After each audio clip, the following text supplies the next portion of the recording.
Good morning, guys. I thought I would do a short video about um, shipping. So you've sold an item on eBay and now you need to ship it. So I wanted to go through the actual steps of um, getting to your shipping on eBay using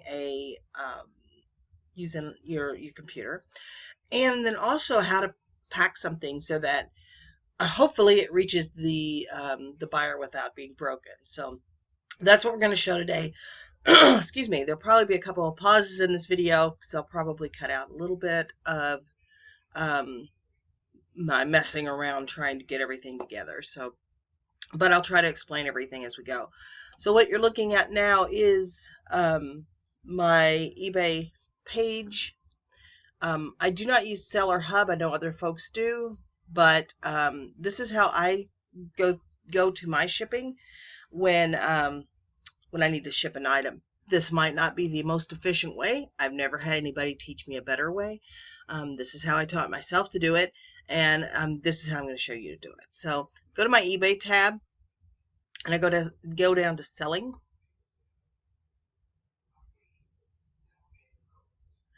And once that comes up, these are a list of current items.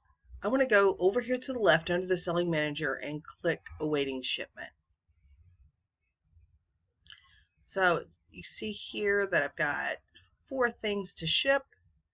We're going to ship this. We're going to ship this Tinkerbell. Got it right here. This is a Tinkerbell music box that's actually in pretty crappy condition, but this was disclosed. It's got some brokenness about it, so it's sold pretty cheap. These usually go for about $75 to $100. I sold mine for $25. So what you'll want to do is go over to print shipping label, and you'll notice there is a drop down here that does give you a lot of options.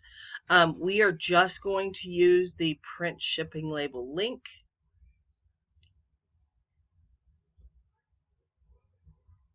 And it's going to take us to this page.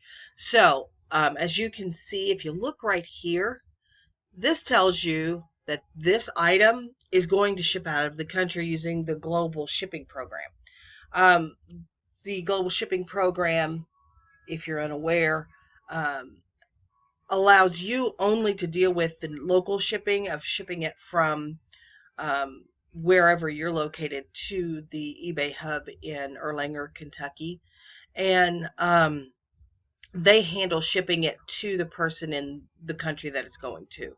You are responsible for this item until it reaches Erlanger, in the sense of if it breaks, you're responsible. However, once it goes through the global shipping program, once they have their hands on it, they are responsible if there's a problem with this item. So this is going to go overseas, but we're going to pack it.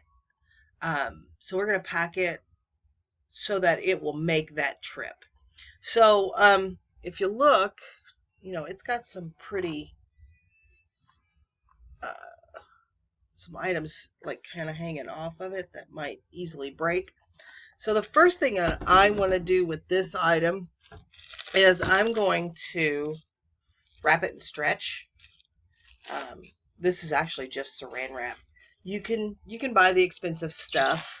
I just happened to find some saran wrap actually at a thrift store that was pretty cheap. So that's what I'm using.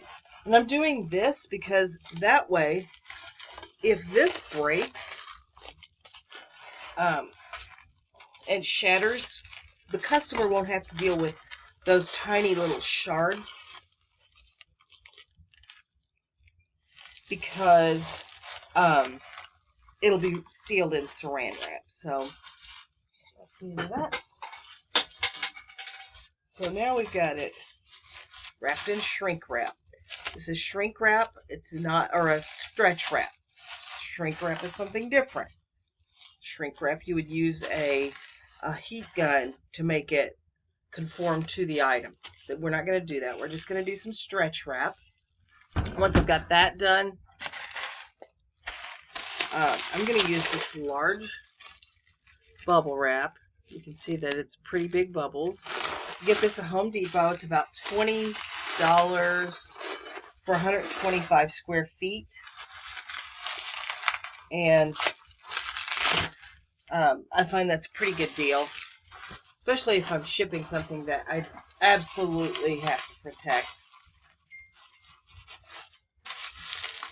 So I'm going to go around this a couple of times this way.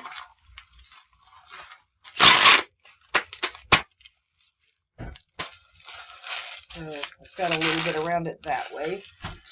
Now we'll take it the other direction. Don't be stingy with your bubble wrap. You know?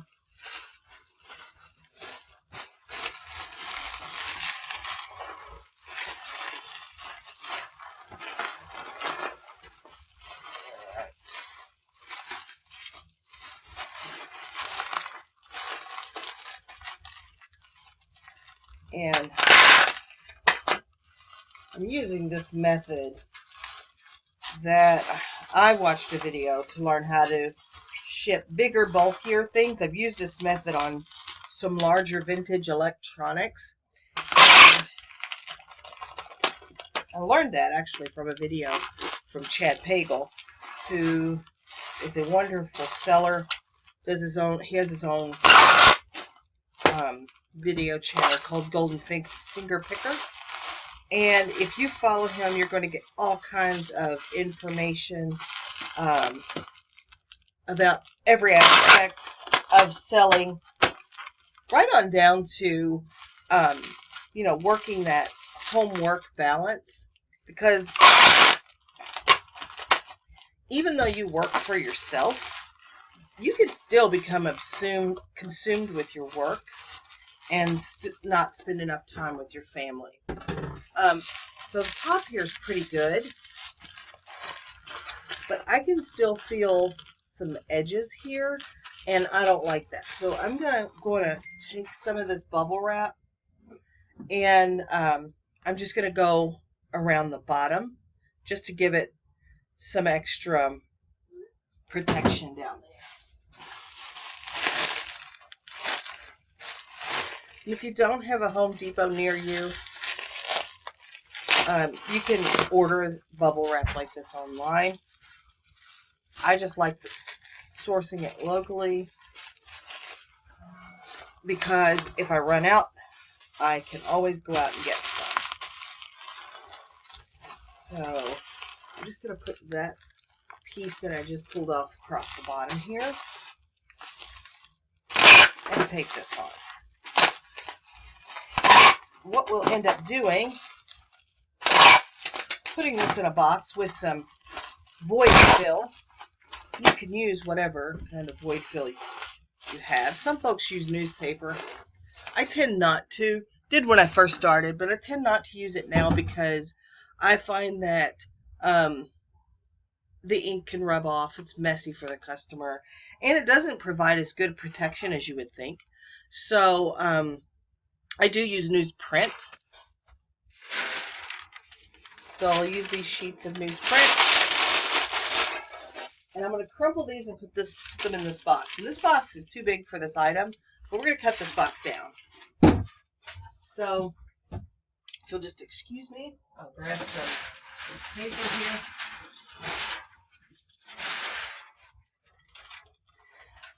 So in this game, you've got to adapt and be creative.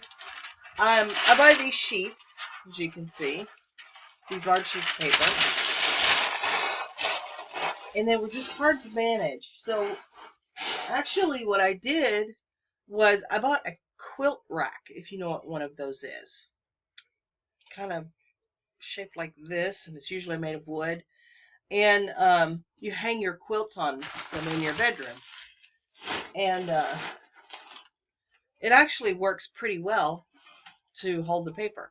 And I've got paper in the bottom now, and I'm actually not going to need to cut this box down. I'm going to fill the rest of this box with paper and seal it up.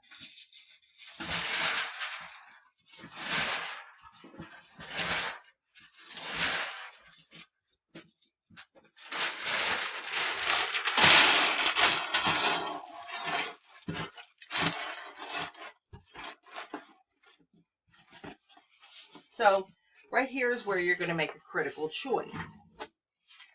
Many folks will tell you to double box your items. Most of the time I agree, particularly if I'm sending something ceramic, porcelain, or even like electronics. This item is made of resin and plastic, so I don't think it's probably as fragile, so I'm not going to double box this. So now we've got our items sealed up. This box is a 12 by 12 by 10 and a half, actually. I always list these as a 12 by 12 by 12. We'll put it on the scale here. See how much it weighs. And it weighs 5 pounds 11 ounces. So let's go back here to our screen.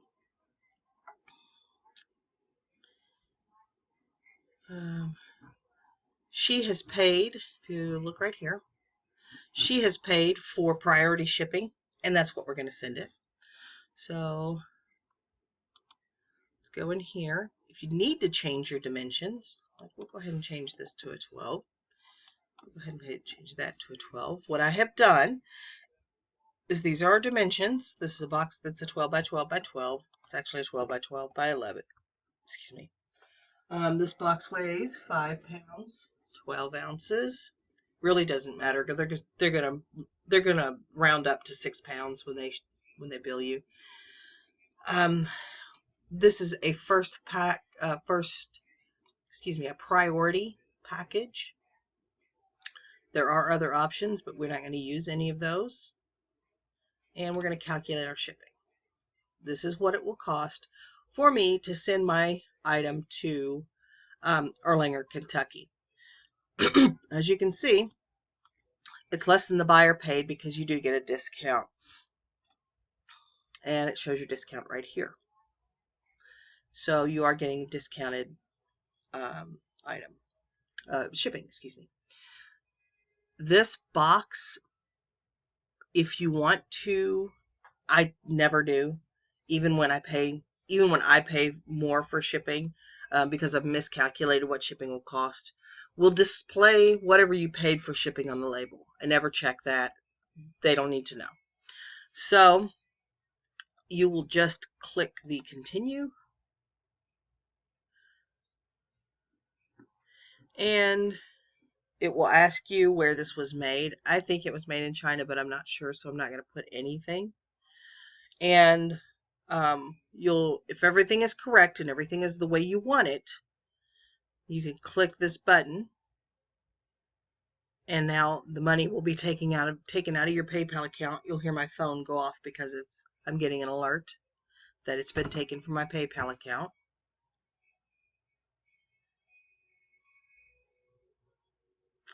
And there it is. And here's your label. Just print your label. I'll go right here.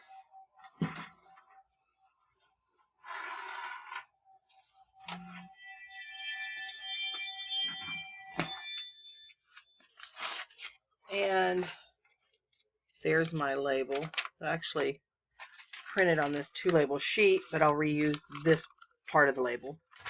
And I'm just going to stick this to the top of my box. And there you go. That is shipped and ready to go.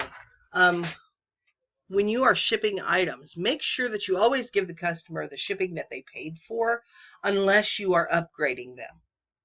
If you decide that your customers paid for Parcel Select, which is USPS ground, it's the post office's ground slower package option. If they paid for that, but the priority shipping is the same price or even sometimes cheaper, go ahead and upgrade your customer if you want to. If they have paid for USPS, but you have found that FedEx is cheaper, you need to contact your customer before making a change like that. You can't just swap it from one carrier to the other. Give them what they paid for. I've made mistakes in shipping before where the item was either measured incorrectly or the weight was off. and it cost me money to ship the item. Most of the time I will eat shipping like that because it was my error. But you do that, have the option of contacting your customer and say, I can ship this to you in the same amount of time. Using a different carrier, it'll be less expensive because the shipping is was more than you paid. Or sometimes they paid an exorbitant amount for shipping because of the method, and you may be able to save them money and refund money. So, and I've done that before. And not everybody will agree that that's the best way, but I think you ought to do right by the customer, by the buyer. So that's just my 2 cents.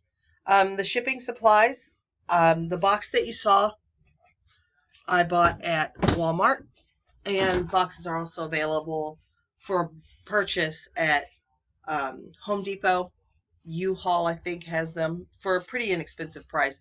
This is somewhere around 70 cents, I think, for a 12 by 12 by 10.5. And I use those frequently. But don't forget that you can always use priority boxes for shipping priority mail. And these are free from the post office. You can order them online, and they have a variety of sizes. This is like a game box. And this, I usually ship like coffee mugs or small things in this. You can order those from the post office. Tape gun I got at Home Depot. The tape I usually get at Sam's or at Walmart. Other people order them online. This smaller bubble wrap is available at Sam's, and it's less than Sam's, less than $13 for 240 square feet. So it's a pretty generous supply, but it is available online if you don't have a Sam's membership or you don't have a Sam's in your area. Again, $20 at Home Depot for the larger bubbles, which are great for sending larger items. This is the scale that I used. This is available on eBay pretty inexpensively. I think it's somewhere around $20 or $25. I've used this for years. It takes a 9-volt battery that lasts forever. Some of the other shipping supplies that I might use are these little self-sealing poly bags that have the suffocation warning on them, available on eBay. And the labels. These shipping labels, these self-adhesive shipping labels, I use these as well. And I bought these on eBay. I think it was $30 or so for 1,000. I forget. But in essence, you get 2,000 labels because I only use that one side. And then I will flip this over and put it in the printer to use the other side. So there we are with a quick shipping video. And I hope that helps. I know that folks have had a lot of problems or questions about shipping. I am going to ship the rest of these items so that I can catch the mailman before he comes. Thank you for watching. Have a great day.